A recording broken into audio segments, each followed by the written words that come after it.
right now this is an order. No sir, I will not abandon my tank sir. My main gun is still working. And I will get these.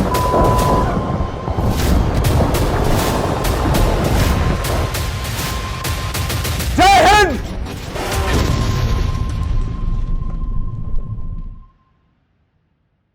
Within 45 seconds, the tank has to fire 3 rounds.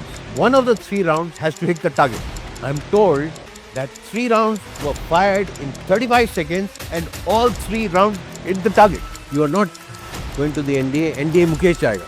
तुमको IIT में इतनी अच्छी position मिली है और तुमको भर्ती का chance मिला है, कम लोगों को मिलता है. भूल जाओ ये सब. In the morning at 8 o'clock, एक डाकिया हमारे घर आए. Postman came, pressed the bell, and that telegram said, Second Lieutenant Arun Khedrpal. ये कहानी है एक 21 साल के वीर सिपाही की जो 1971 के इंडो पाक युद्ध में अपनी पहली लड़ाई लड़ते हुए अमर हो गए. This is the story of Param Vir Chakra awardee second lieutenant Arun Khetarpal. Okay, my name is Mukesh Khedrpal. I'm Second Lieutenant Arun Khedrpal's younger brother. Arun was 1 year older to me, and my father was an army officer. In fact, we hail back 4 generations in the armed forces, and Arun was the 4th generation. We were 2 of us. So that's a little bit about Arun. Lieutenant colonel ML Khetarpal के दोनों बेटे अरुण और मुकेश फौज के माहौल में बड़े हुए, जहां डिसिप्लिन और रिस्पॉन्सिबिलिटी बचपन से ही उनके जीवन का हिस्सा बनी. दोनों भाइयों ने कसौली के पास स्थित लॉरेंस बोर्डिंग स्कूल से अपनी पढ़ाई पूरी की और जब उन दोनों की शिक्षा खत्म हुई तो उनके पिता ने अरुण को बोला कि अब आप आईआईटी की तैयारी कीजिए और मुकेश आर्मी की तैयारी करेगा. लेकिन उनके पिता को ये नहीं पता था कि अरुण का मन तो कब का फैसला कर चुका था कि वो आईआईटी नहीं बल्कि इंडियन आर्मी ज्वाइन करे. और बाद में यही बात जब उनके पिता को पता चली तो वो गुस्सा हो गए. अरुण कह रहा है कि IIT नहीं जाएगा. And you know, like an army officer, my father glared at my elder brother and said, क्या बकवास कर रहे हो? What nonsense? You know what you're saying? You are not going to the NDA. NDA Mukesh जाएगा. तुमको IIT में इतनी अच्छी पोजीशन मिली है और तुमको भर्ती का चांस मिला है, कम लोगों को मिलता है. भूल जाओ ये सब. वाकयात ख्याल है आपके. So of course he shut my brother down. But then on the dining table, you know, for the whole week, every day there was silence, and we all knew what the silence was for. And every day my father would say, "Ki Papa, ek dafa soch lo, Papa please, Papa please." And every time my father would tell, "No, you know, get this thought out of your head. You are not going to join the NDA, and IIT is for you." Finally, at the end of 7-8 days, when my father realized that Arun's heart was, you know, to go to the NDA, so he said, "Acha, बच्चे, आपने जो करना आप कर लीजिए. I am not in favor of this decision. However, it is your final call, and you decide which career option you want to take." And Arun, of course, knew that he wanted to join the NDA. और इस तरह जून 1967 में अरुण ने 38 course of national defence academy join किया जो खड़क वासला में था और वो वहां के फॉक्सट्रॉट स्क्वाड्रन में भर्ती हुए. उधर अरुण की लीडरशिप क्वालिटीज और डेडिकेशन को देख उन्हें स्क्वाड्रन कैडेट कैप्टन की पोजीशन दी गई. लेकिन उनकी परीक्षा का सफर वहां खत्म नहीं हुआ क्योंकि एनडीए के बाद उन्होंने 1970 में IMA यानी इंडियन मिलिट्री एकेडमी ज्वाइन की जहां उनकी ट्रेनिंग हुई. यहाँ उन्होंने वेपन्स हैंडलिंग, बैटल ड्रिल्स जैसी हर तरह की ट्रेनिंग ली. और फिर आया 13 जून 1971 जब अरुण को कमीशन मिला. अब अरुण ऑफिशियली इंडियन ऑफिसर बन चुके थे. रैंक मिली सेकंड लेफ्टिनेंट. अरुण ने यह मुकाम सिर्फ 21 साल की उम्र में हासिल किया. Second lieutenant Arun Khetarpal. मगर सिर्फ 6 महीने हुए थे उन्हें वो यूनिफॉर्म पहने और वो अहमदनगर में एक यंग ऑफिसर्स कोर्स करने चले गए थे. When he was attending the course, in the middle of the course, by this time the war clouds were looming large. Bangladesh से refugee आ रहे थे, and there was every chance that the war was going to happen. So in the month of November, they shut down the course without completing it, and they said कि देखिए अभी यहाँ पे जंग होने वाली है, आप लोग सब अपना अपना रेजिमेंट जाइए, अब जब ये कोर्स फिर शुरू होगा हम आपको दोबारा बुलाएंगे, अभी जो है आपने जो है हाँ आप लोग रवाना होके अपने रेजिमेंट वापस आइए। फिर बिना किसी देरी के अरुण ने अहमदनगर से ट्रेनिंग छोड़ी और तुरंत निकल पड़े अपने 17th पूना हॉर्स रेजिमेंट जाने के लिए। अपनी पोस्टिंग पर पहुंचने के लिए अरुण को ट्रेन से पठानकोट पहुंचना था, लेकिन रास्ते में उन्हें दिल्ली से दूसरी ट्रेन बदलनी थी और अरुण का परिवार उस समय दिल्ली में ही रहता था, तो उन्होंने उस बीच कुछ घंटे अपने परिवार के साथ बिताए।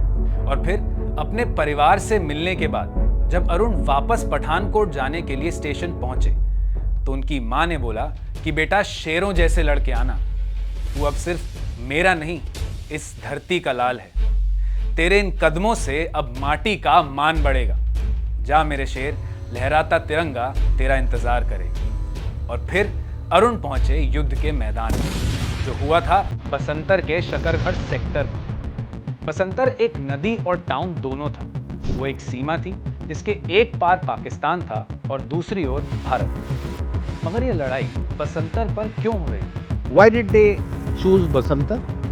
Because बसंतर बॉर्डर से जो हमारी जो सड़क है जो दिल्ली को जम्मू और कश्मीर से जोड़ती है वो केवल 16 किलोमीटर दूरी।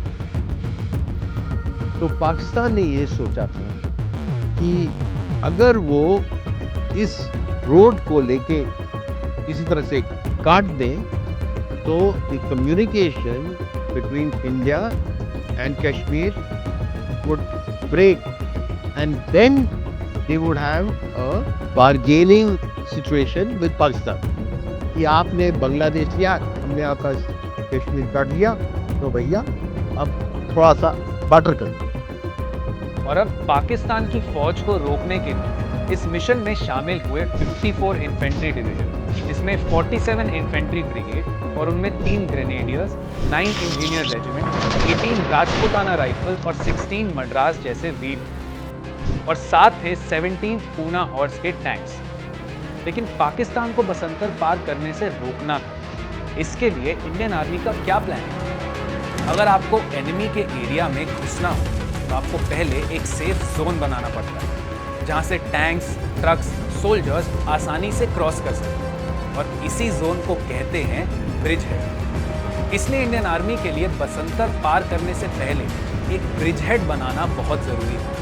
मतलब रिवर के पास का एरिया पहले कैप्चर करना और सेफ बनाना, ताकि वहां से ब्रिज बना के टैंक्स उस पार जा सके। और 15 दिसंबर की रात इंडियन आर्मी ने उस प्लान को स्टार्ट किया। मगर कुछ देर बाद आर्मी को पता चला कि दुश्मन ने जमीन के नीचे माइन छुपा दी, और अब ब्रिज हेड तभी बन सकता था जब हमारे इंजीनियर्स उस माइन एरिया को क्लियर कर। फिर हमारे इंजीनियर्स ने नदी के पास से माइंस क्लियर करने शुरू कर दिए। लेकिन 16 दिसंबर की सुबह पाकिस्तान ने स्मोक स्क्रीन के जरिए काउंटर अटैक लॉन्च किया। वो अपने टैंक्स और आर्मी के साथ आगे बढ़े। युद्ध शुरू हुआ। हर तरफ से गोलियां बरस रही थी और दुश्मन पूरी तरह से भारी पड़ रहे थे। और तब पूना हॉर्स की 20 स्क्वाड्रन जो वहां तैनात थी, उन्होंने रेडियो पर डिस्ट्रेस कॉल भेजा। सराज चक के पास बैकअप में ए स्क्वाड्रन से मदद मांगी, जिसमें Arun Khetarpal, A squadron we need your help, the Jharpal area is compromised. और फिर उनकी मदद के लिए आए अरुण खेतरपाल अपने फमागुस्ता टैंक में, और उनके साथ 2 कमांडिंग टैंक निकले जंग के लिए। अरुण और उनकी टीम ने सीधा फ्रंटल अटैक किया। उनके सामने 10 टैंक्स थे, लेकिन उन्होंने एक एक कर टैंक्स को ढेर करना शुरू कर दिया। लेकिन कुछ देर बाद अरुण के साथ जो 2 और टैंक्स थे, उनमें से एक टैंक हिट हो गया और दूसरे टैंक की गन जाम हो गई, और अब सिर्फ अरुण का टैंक दुश्मनों के सामने था। लेकिन अरुण कहाँ झुकने वाले थे, उन्होंने अटैक कंटिन्यू रखा। मगर उसी बीच पाकिस्तान के एक टैंक ने उन पर हमला बोला और अरुण के टैंक में आग लगनी शुरू हुई। Arun, abandon your tank right now. This is an order. No, sir. I will not abandon my tank, sir. My main gun is still working. I will get these bastards. Arun के सामने फिर एक टैंक था जो सिर्फ उनसे 100 मीटर की दूरी पर था। फिर अरुण ने अटैक करना शुरू किया और सामने से एनिमी टैंक ने भी गोलाबारी हुई, हर सेकंड धमाके हुए, लेकिन आखिर में अरुण ने वो एनिमी टैंक डिस्ट्रॉय किया। मगर अरुण के टैंक पर भी दुश्मन की गोली लगी और उनका टैंक भी जोर से ब्लास्ट हुआ।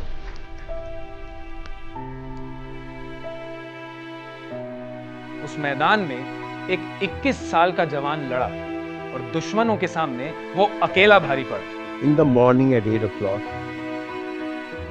एक डाकिया हमारे घर आया, postman came, press the bell, and उस समय टेलीग्राम होती थी। That telegram is still lying with me, you know, and that telegram said, second left me.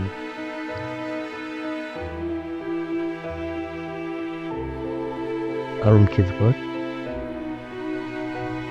get it back. It was my mother screamed, she collapsed there. We ran outside. That's all. Every year on Arun's birthday, I get a bouquet of flowers. I still don't know who sends that bouquet of flowers. Now, how come? I have lots of youngsters, parents whose children are 9 years, 10 years, 12 years of age. Parents ring me up. They want to come here and meet me. Why? So obviously, Arun's story has been able to inspire a lot of people. And I think, I've lost a brother, which still hurts. It hurts me a lot. I am now 74 years of age. My brother would have been 75. Arun died when he was 21. So what my message is to the youngsters of this, of India. Do what you think is right. Stand up and fight, even if you have to pay your life for whatever your goal is in life. In this case, of course, Arun's situation was that there was no way in which he would allow the enemy to come into our territory. I sometimes think, in fact, sometimes I'm very angry with my brother. He had the chance to get out. He was ordered to, bail out of the tank. Why didn't he bail out? Listen, you're a very small family. My parents carried this hurt to their grave.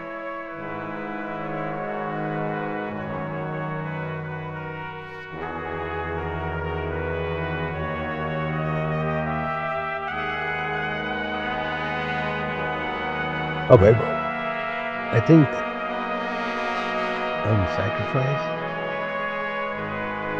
Not in vain.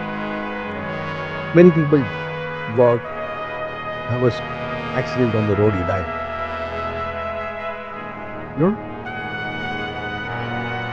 But Arun is still remembered and he is a source of inspiration.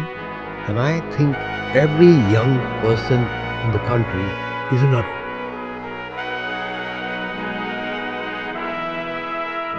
They can be like that. So that's my message. जब हमारे देश में ऐसे हजारों Arun border पर लड़ रहे होते हैं, तभी हम सब चैन की नींद सो पाते हैं। तो ये थी कहानी अरुण खेतरपाल की, who did not abandon his tank and his nation. जय हिंद।